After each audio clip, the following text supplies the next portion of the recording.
My goal for thumbs up on the video is 50. My goal for subscribers to the channel is 1,500 by UFC 200. With your help, I think I can get there. You're going to also want to follow this link to DraftKings for the $100,000 Haymaker special. If you're a first-time player, you put in just $5, you can play this game for free. It's normally $3 entry fee, and you can play for absolutely free, and you'll still have those $5 in your bank account. I'm going to tell you every fight who I think is going to win, and also if I would put the winner on my DraftKings lineup. The beauty of it is if you disagree, you can play against me in this $100,000 Haymaker special. Let's get started with a couple of wily veterans. We've got Jim Miller versus Takanori, the Fireball Kid, Gomi. Both guys are extremely faded, but I think that Jim Miller has faded a little bit less. And where Gomi relies on his hand speed, I think that has dwindled so much that Jim Miller might be able to stand and bang with Takanori Gomi. Also, he's going to have a decided advantage on the ground. I'm picking Jim Miller by submission, but I'm not confident in that. And at $10,800, I think that he's too pricey and he won't be going on my lineup. A middleweight fight that I don't think is getting enough recognition. Gegard the Dreamcatcher Mousasi versus Thiago Marreta Santos. I think that Gegard has the advantage everywhere except for power. And that is the one area where I think Santos could finish this fight. And at $8,400, I'm really intrigued about putting him on my team. I do think that Gegard would win a decision. He's got some pretty solid fight IQ, and perhaps he'll take Thiago down, kind of grind him out like he did early on against Uriah Hall, and also he did it for the entirety of the fight almost against Costas Philippou. But that small chance that Thiago could land a brutal head kick and put the Dreamcatcher to sleep is really making me intrigued to put him on my lineup. At just $8,400, I might just do that. Two more wily veterans. We've got Diego the Nightmare Sanchez versus Joe J-Lo Lauzon. Both these guys have faded quite a bit as well, but I think that Diego has faded less and he also has a better camp, and judges love this man. Some of you are going to be saying, I'm going to pick J-Lo by submission. Well, Diego has never been finished in that manner, so I don't think that UFC 200 will be the first time. Both guys are $9,700, and I think that Diego is the guy that has the greater value.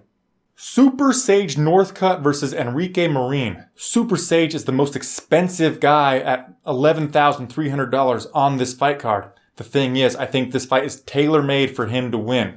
UFC does not want their golden goose to lose 2 times in a row. Conor McGregor included. This is a different ballgame.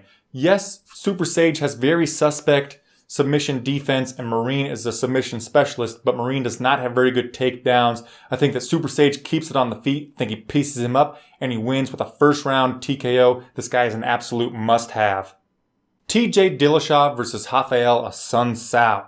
Assunção has been away from the octagon for a really long time, and a person who has been away for 12 or more months only wins 35% of the time. Yes, TJ has already lost to Rafael, but he is not the same guy as he was back then. He has improved by leaps and bounds. I think that TJ wins this fight, but I think that he does so by decision. So at $11,100, I think that he's a little bit overpriced. Johny Big Rig Hendricks versus Kelvin Gastelum. Big Rig used to put people down with his overhand left. And if you think that he's the same guy he used to be, by all means, put him on your lineup. But I don't think he is. He looked really small in his last fight, and he also has his mind a little bit on his failing businesses. Both guys struggle to make weight, but I think that Kelvin Gastelum has the greater motor. He just won't quit. This guy goes and goes and goes and goes and goes. He's like the Energizer Bunny. I also think that even though Hendricks has the greater wrestling pedigree, I see Gastelum getting some positional control in this matchup. Look out for Gastelum to be one of the underdogs at $9,300 that you might want to put on your lineup. Alpha Cat Zingano versus Julianna Pena. Cat has also been away from the octagon for a super long time. I already told you that a person who has been away for more than a year only wins 35% of the time. A person with a 7-year age advantage like Pena has over Zingano wins 60% of the time.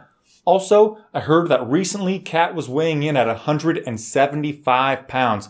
I'm interested to know how difficult the weight cut will be for her. Pena is only priced at $8,900 for this event, and she is the highest average points on this entire fight card. I think that she has some really solid value there, and I'm considering putting her on my team. The former heavyweight champion of the world, Cain Velasquez versus Travis Hapa Browne. I think that if 90% of the best C-level Cain we've ever seen shows up, he runs right through Travis Browne. The thing of it is, if less than 90% shows up, I think that Travis Browne could knock him out with those vicious elbows when Cain is kind of hanging on to a takedown like Josh Barnett did and like Gonzaga did. You just don't do that type of thing against Travis Browne. I think that we see 90% of the best Cain we've ever seen show up, and I think that he runs right through Travis Browne, and at $11,200, I'm definitely picking this guy up. Frankie the Answer Edgar versus Jose Aldo. I think that we're going to see the best Frankie Edgar we have ever seen at this event, and that is just nuts because this guy is one of the greatest of all time. Jose Aldo, also one of the greatest of all time in this division. I think that he has faded a little bit. I know that we didn't get to see much of him at his last time out, but I also think that his mind is on that way too much. And Novo União fighters have not looked good as of late. I think that Frankie Edgar gets a finish in this fight, and when he's worth under $10,000, I think that he is a must-have. Miesha Cupcake Tate versus Amanda the Lioness Nunes. We all know how this fight's going to go down. In the first 5 minutes, Amanda Nunes is going to look absolutely ferocious. If you think that she gets that first round stoppage, by all means, $8,700 is a really solid value for a person who's going to finish a fight in the first round. I don't think that happens though. Miesha Tate is one of the toughest women in the world. I think that she weathers that early storm, and I think that she gets either a second or a third round stoppage. But at $10,700, I think that she's a little overpriced because her average points on DraftKings is only 44. I do think she gets a victory though, but I'm not confident in it. The co-main event of the evening. Mark the Super Samoan Hunt versus Brock the WWE Superstar Lesnar. No matter which one of these guys you're picking, you better put that person on your DraftKings team because this fight is not going to last more than 5 minutes. I've already done a video previewing it and telling you who I'm picking. You can go right here to see it. Let's move on to the main event of the evening. Johnny Bones Jones versus Daniel DC Cormier. I actually think that both guys have a lot of value. I think that DC will make it to the final bell, and I think that he'll land a lot of strikes.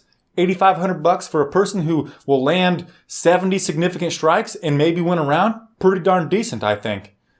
He'll lose though. Johnny Bones will win. I think that he'll land 140 significant strikes, and I think that he'll win 4 out of 5 rounds. He's going on my DraftKings team.